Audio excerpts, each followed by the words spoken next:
This is the high purity reverse osmosis system.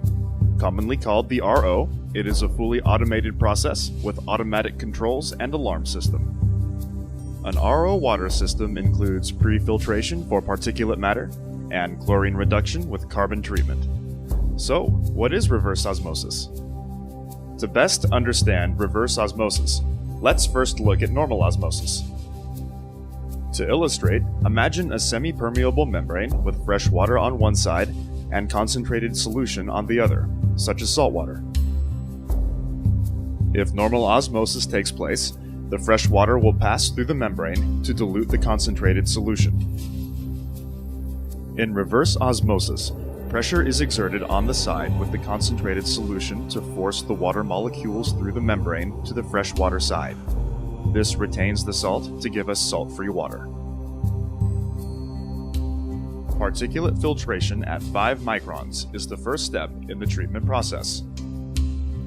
This filter ensures that all particulate matter is removed prior to the next step of filtration, as well as less long-term maintenance of the RO membranes.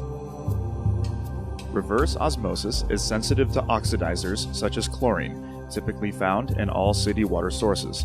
Therefore, the process and water RO water system includes granular activated carbon, commonly called GAC.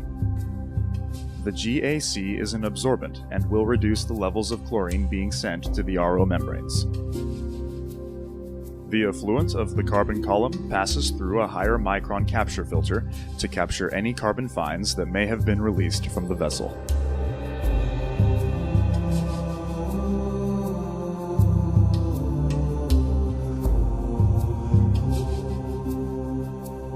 The influent water has been pre-treated and is now prepared to be processed through the reverse osmosis membrane. As the water passes through the RO membrane, there is a low pressure switch to protect the pump against low inlet flow or pressure. There are panel-mounted pressure gauges to monitor the pre-treatment and reverse osmosis inlet and outlet pressures. The neighboring control panel is used to monitor water quality and facilitate operational functions. There are 3 streams that exit the reverse osmosis process. The permeate water, which is the clean, filtered, or product water, passes through the permeate flow meter and is sent to the product water storage tank.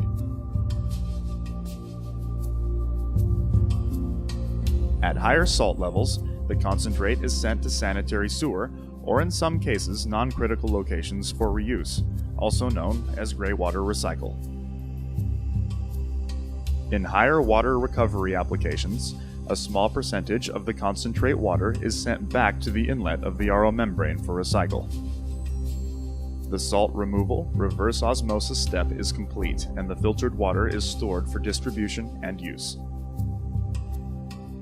The product water is fed from the bottom of the tank to the distribution pump, where it will be post-treated before being fed to the facility points of use.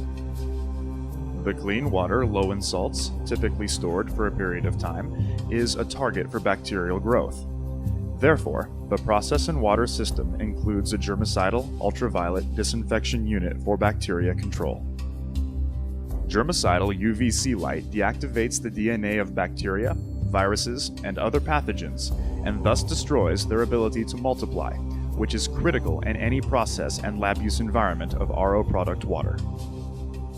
The UV-treated water is passed through a final filter, usually sub-micron, to filter any organic or non-organic matter from the subsequent ultraviolet treatment. In some cases, further ionic removal will be needed to meet deionized water quality. If this is required, Process and Water implements a DI polishing bed containing strong acid cation and strong basic anion resins to remove all remaining ionic constituents in the water. The product water has been post-treated and is ready to be sent to the points of use.